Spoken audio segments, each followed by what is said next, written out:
Alors, l'actu du jour en Formule 1. Avant de commencer, je vous rappelle que les news proviennent de ma chaîne principale sur la Formule 1, Type F1. Et il y a aussi mon Twitch, vous pouvez vous abonner. On parle de F1 sur ces deux chaînes de façon constante et régulière. Les liens sont dans la description. Bon visionnage. Ciao. Alors là, tenez-vous bien. C'est du lourd. La FIA va interdire toute déclaration politique des pilotes. Ils vont museler les pilotes. Oh, c'est un scandale. Ils pourront même plus dire ce qu'ils pensent, quoi. Non mais on est où, là? C'est une dictature, en fait. Dans le cadre de une révision de son code sportif international, la FIA interdit les pilotes de F1 et tous les participants à ces compétitions et les démonstrations politiques sans ses permissions. Donc, genre les trucs de Vettel, quoi, ses t-shirts, ses casques, ça ne pourra plus arriver, apparemment. Sans l'autorisation de la FIA, donc. On est d'accord, ils vont jamais donner l'autorisation, la FIA, du coup. La formulation générale et l'affichage de déclarations de commentaires politiques, religieux et personnels, notamment en violation du principe général de neutralité porté par la FIA au terme de ses statuts, sauf approbation préalable par écrit de la FIA pour les compétitions internationales ou de la SN, autorité sportive nationale, compétente pour les compétitions nationales relevant de leur juridiction. L'article 12.2.1 ajoute pour sa part que tout manquement aux instructions de la FIA concernant la désignation et la participation des personnes pendant les cérémonies officielles lors d'une compétition comptant pour un championnat de la FIA sera également considéré comme une infraction. C'est pas la première fois, ces dernières années, que la FIA intervient dans ce domaine. En septembre 2020, après que Lewis soit monté sur la première marche du podium du Grand Prix Toscane avec un t-shirt de protestation face à la mort de Breonna Taylor, portant le message arrêtez les policiers qui ont tué Breonna, du coup. Le protocole autour des cérémonies avait été revu sous l'égide de Michael Masi pour empêcher de tels gestes et donner une moins grande liberté d'expression. Bah non, c'est pas bien, je trouve, ce qu'ils font là. Ou Vettel, donc, stop à l'exploitation des sables bitumineux, le crime climatique du Canada.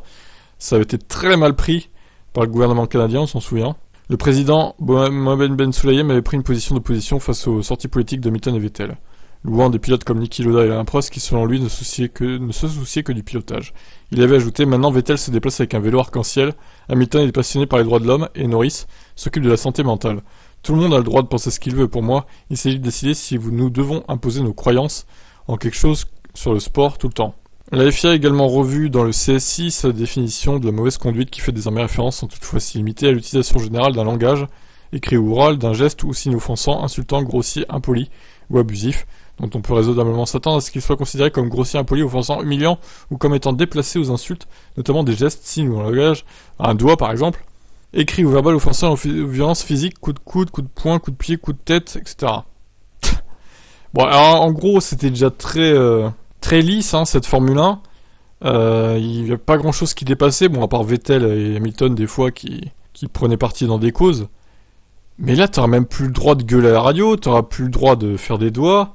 Si y a un pilote qui t'a fait un sale coup sur la piste, par exemple, sinon tu seras pénalisé, en fait. C'est un peu ça qu'il faut comprendre. On va où, là, en fait? C'est vraiment... la F1 se meurt, Franchement, c'est quoi, ce Mohamed Ben Sulayem, là? Il est en train de tuer toute la personnalité des pilotes, en fait. Ça va devenir quoi, des robots, les pilotes? C'est ça qu'il veut? Des robots? Bah sinon, il se lance dans le robot race, là, Le truc des monoplaces autonomes, qui est pas encore au point, d'ailleurs. Bref, c'est nul. C'est à chier, quoi. Vous en pensez quoi? Gros coup de gueule, pour ma part, en tout cas. Ciao.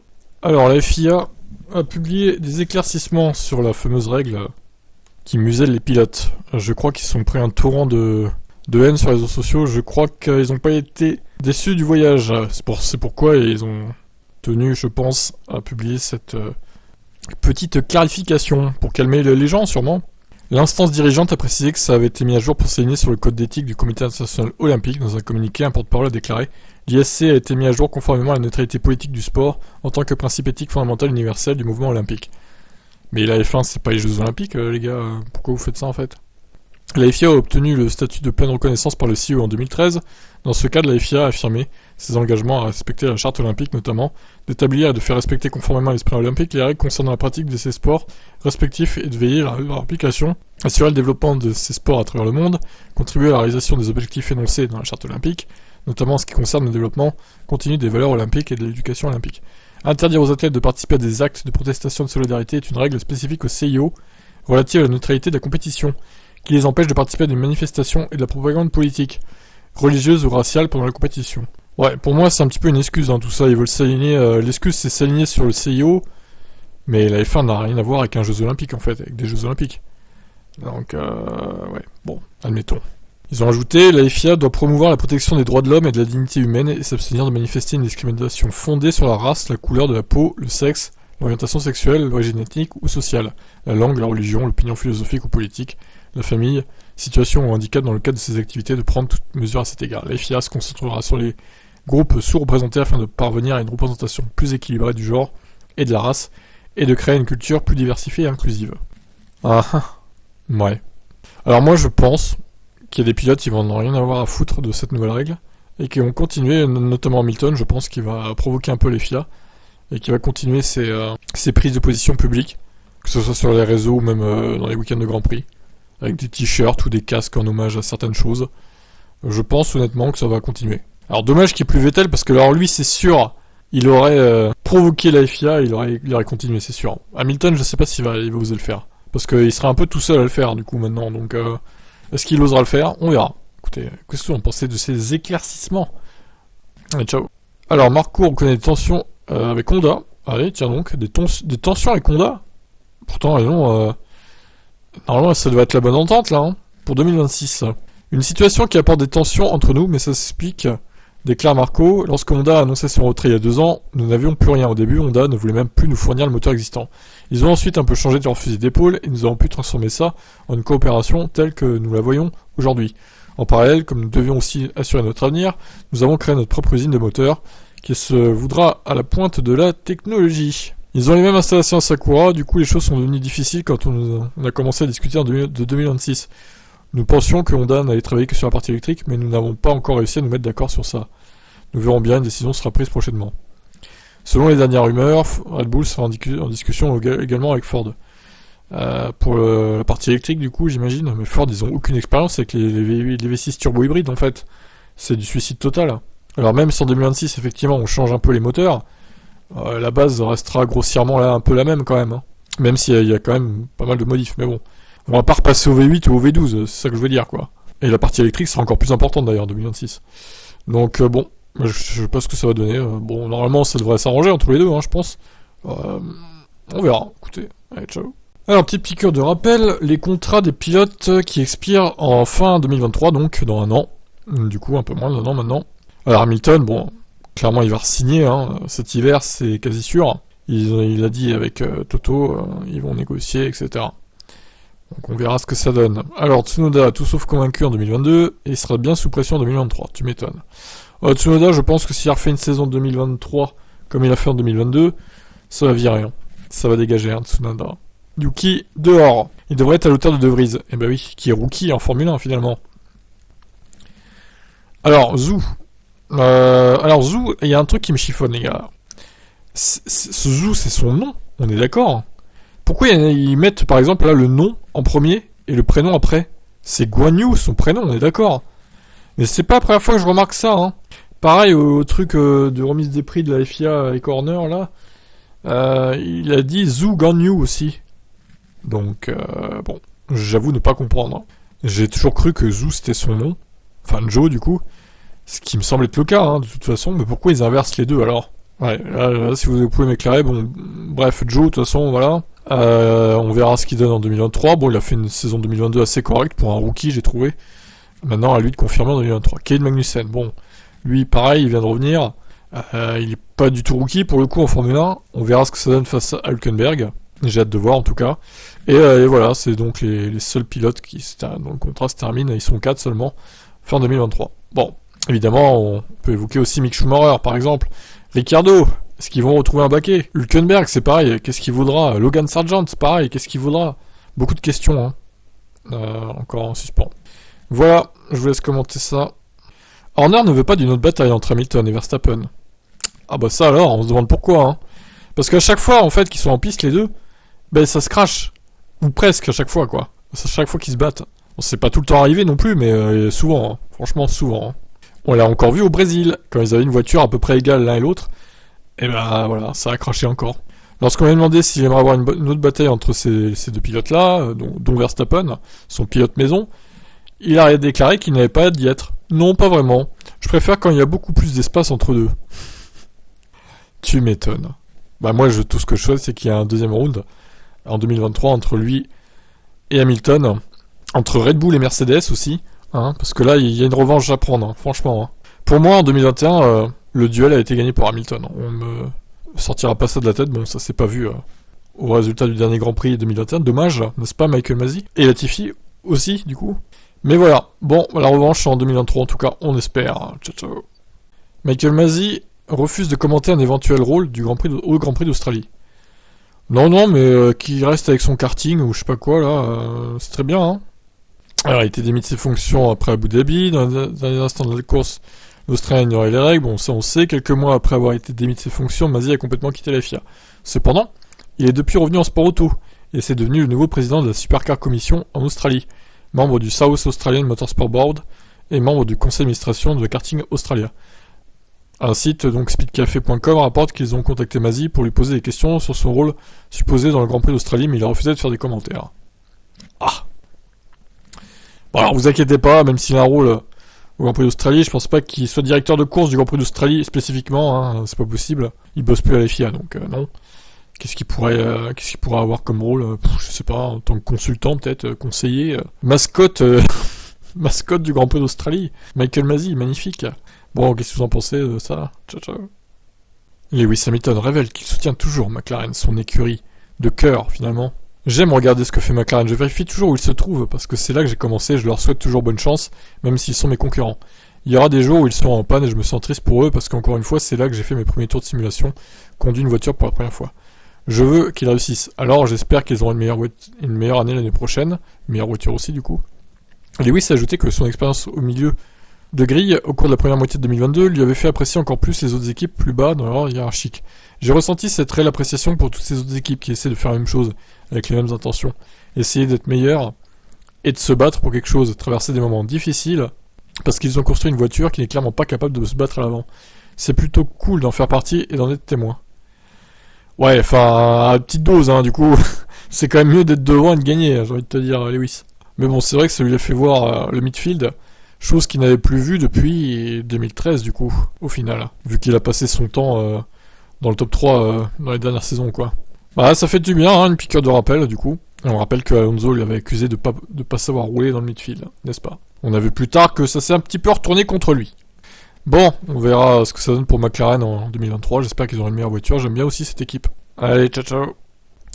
L'usine emblématique de Jordan sera démolie l'été prochain, oui, écurie emblématique hein. Jordan Grand Prix. Elle servait plus cette truc-là? L'ancienne base est en train d'être détruite pour faire place à la nouvelle installation qu'Aston Martin est en train de construire. Ah oui, d'accord, ok. Pour un coût pouvant atteindre 250 millions d'euros. Le patron éponyme d'Eddie Jordan Racing a dirigé la création de l'usine qui se trouve sur une route en face du site du Grand Prix britannique de Silverstone en 90, lorsqu'elle a voulu faire passer son équipe junior de monoplace à la F1. Jordan l'a utilisé depuis les débuts de son équipe en 1991 jusqu'à la fin 2005, date à laquelle elle a été vendue au groupe Midland. L'équipe a couru sous le nom de Midland en 2006, de Spiker en 2007, puis de Force India de 2008 à 2018.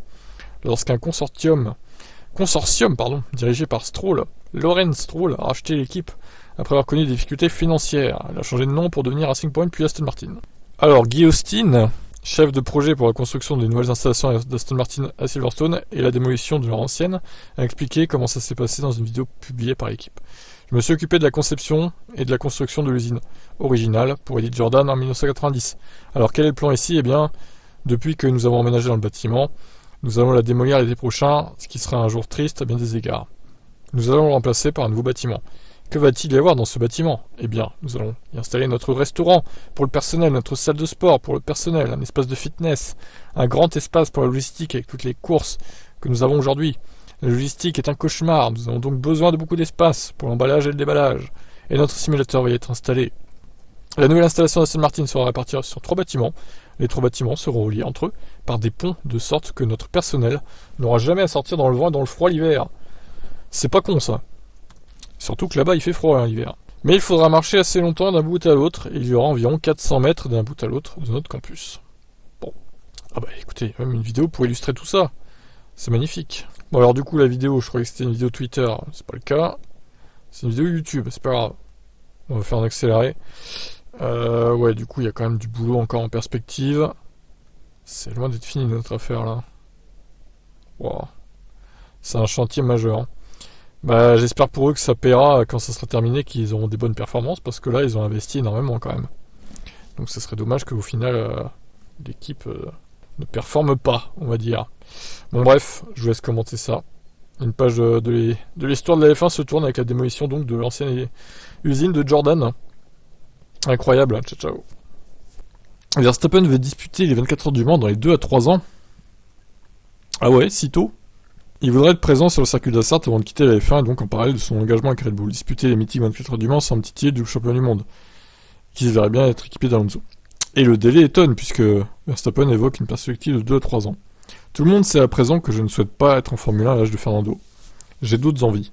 Je veux vraiment faire de l'endurance à un moment donné et je pense que cette envie deviendra concrète dans les prochaines années, peut-être dans 2 ou 3 ans. L'une des raisons qui me poussera à essayer de le faire rapidement et donc avant la fin de mon contrat, c'est l'âge de mon père. Il a passé 50 ans et vraiment je veux le faire avec lui. Ouais, je comprends. Ouais. Si Yos est trop vieux, bah ça va être compliqué quoi. De plus, Fernando est rapide, toujours très motivé, veut retourner au Mans. Quand je lui en parle, on dirait que je discute avec un jeune trentenaire en milieu de carrière. Donc je pense que oui, nous formerions un beau trio. Oh putain, Alonso avec les deux Verstappen. Quelle équipe quoi, incroyable. Alors, je veux voir ça. Hein. Ouais, mais alors le problème qui se pose, c'est que par moment, la F1 se fout du Mans en fait et met des courses en même temps. Ça pourrait être encore le cas dans 2-3 ans. Donc, alors à moins qu'ils s'arrangent la Formule 1 pour que ce soit le week-end d'après la course ou avant, ça pourrait permettre effectivement à Max de faire la course sans louper un Grand Prix. Sinon, il faudrait lui trouver un remplaçant. Et je suis pas sûr que Red Bull, au final, l'autorisera à manquer une course. Hein. Surtout que Le Mans, en général, c'est quand même en première partie de saison. Donc, tout peut être encore joué pour le titre. C'est pas comme si c'était en fin de saison que tout était déjà joué, quoi. Donc, bon, on verra. En tout cas, bah, s'il y arrive avant la fin de sa carrière, bah, on suivra ça, évidemment, avec intérêt. Vous en pensez quoi, vous ? Est-ce que Red Bull l'autorisera à participer, déjà ? Ciao. Alors, Magnussen se dit prêt à aider Hülkenberg s'il le faut. Bah oui, parce que Hülkenberg, du coup, il a peut-être galéré les premières courses de son retour, quand même. Hein. Je suis toujours ouvert, comme commente le pilote danois. Quand je suis revenu cette année, j'étais le pilote le plus expérimenté de l'équipe. J'étais ouvert avec Mick tout le temps. Je sens que si je peux l'aider, Hülkenberg donc, ça aidera donc l'équipe à se développer et ça m'aidera moi aussi. Au bout du compte, c'est donc du gagnant-gagnant. Je pense que c'est la meilleure façon de travailler. Et bien sûr, quand on arrive dans l'effervescence des Grands Prix, on veut toujours faire de son mieux. Quand on court, vous courez tout le temps en pensant à vous-même, mais en fin de compte, ce sont toujours les intérêts collectifs, ceux de l'équipe, qui doivent passer en premier, conclut Magnussen. Alors je pense que bon, Hülkenberg, il saura quand même s'adapter à cette nouvelle monoplace. Mais bon, niveau performance, je pense quand même que Magnussen sera devant Hülkenberg au moins les 5 ou 6 premières courses minimum. Hein. Je serais très étonné que Hülkenberg soit devant lui directement. Mais bon, on sait jamais. Allez, je vous laisse commenter ça. Ciao, ciao. Alors, les rumeurs de vente concernant AlphaTauri reviennent sur la table apparemment. Bon, est-ce que AlphaTauri va rester en giron Red Bull ? On peut se demander. Hein. C'était pas la première fois que nous discutions, mais nous avons eu notre première grande conversation sur l'avenir il y a quelques jours de ça. Nous avons notamment évoqué comment nous pourrions l'aborder, a déclaré Marco au sujet de son dialogue en compagnie de Minslav. Nous avons la même base de départ en tête et il a encore beaucoup appris sur l'équipe AlphaTauri. Vous savez, il y a toujours des choses à faire. Nous vivons avec la devise selon laquelle rester immobile, c'est en fait reculer. La continuité est certainement un ingrédient très important du succès, même si la performance d'AlphaTauri cette année n'a pas été satisfaisante. On analyse ça et nous verrons comment dessiner le chemin pour l'avenir, mais oui, toutes les options sont sur la table. Red Bull Racing constitue l'équipe phare et son succès, ses chiffres sont sensationnels, les choses sont claires à ce sujet. Nous voulons continuer à faire de cette équipe une écurie gagnante en F1. Donc voilà, AlphaTauri, c'est pas trop la même délire que Red Bull, visiblement ils s'en foutent un peu plus. Donc est-ce que alors moi je dis pourquoi pas, hein. Pourquoi pas vendre AlphaTauri, pourquoi pas Andretti, tiens allez, comme ça il partirait d'une bonne base quand même, et pas de zéro. Enfin, même si AlphaTauri en 2022 c'était pas ça, c'est vrai, bon, après, ça reste une écurie meilleure que Haas, globalement, je trouve. En tout cas, ils ont une meilleure marge de progression que Haas, je dirais. Donc, écoutez, bon, pourquoi pas, hein, pourquoi pas vendre AlphaTauri, mais à qui ? Il faut trouver quelqu'un de compétent et pas le premier venu, quoi. Je vous laisse commenter ça. Ferrari prévoit de gagner 30 chevaux avec un nouveau moteur l'année prochaine, en 2023. Incroyable, 30 chevaux. Mais, est-ce que ça sera 30 chevaux supplémentaires qui seront fiables ? On peut se demander, hein. Vu ce qui s'est passé en 2022. La nouvelle monoplace sera une évolution de la voiture 2022, mais Soy Motor apporte que l'équipe apportera de nombreux changements pour améliorer la traînée et remédier à la perte d'appui due au porpoising. Oh bon. Cependant, tout cela aura peu d'effet si les Italiens ne s'attaquent pas à la fiabilité de la voiture, c'est ça. Comme les moteurs sont gelés jusqu'au nouveau règlement de 2026, Ferrari ne peut pas simplement changer les éléments du moteur. Par conséquent, il n'y a qu'une seule façon pour Ferrari s'attaquer au problème, fabriquer le moteur le plus puissant possible, mais au prix de problèmes de fiabilité. En effet, les seuls modifs qui peuvent être apportés sont améliorer la fiabilité. Les performances du moteur ne peuvent pas être améliorées par une nouvelle règle. Selon le média espagnol, Ferrari s'attend à gagner environ 30 chevaux. Ça ne signifie pas que le moteur a soudainement 30 chevaux de plus, mais que la limite des performances du moteur sera plus élevée. Plus de puissance signifie que le moteur peut être utilisé plus longtemps, ce qui améliore les performances. Sur un seul tour, l'amélioration sera à peine remarquée par Leclerc et Sainz, mais elle se fera sentir pendant une course dans l'accélération et la vitesse de pointe de la Ferrari. Ok, donc en gros, la voiture sera moins bridée en course qu'elle ne l'était jusqu'à présent, ce qui pourrait faire gagner 30 chevaux au final. Je comprends l'idée, bon, pourquoi pas, hein. Après, si c'est pour que le moteur lâche au bout de la moitié de la course, bon, faites gaffe quand même Ferrari, hein. Bon, on verra si c'est vrai ou pas. Allez, ciao.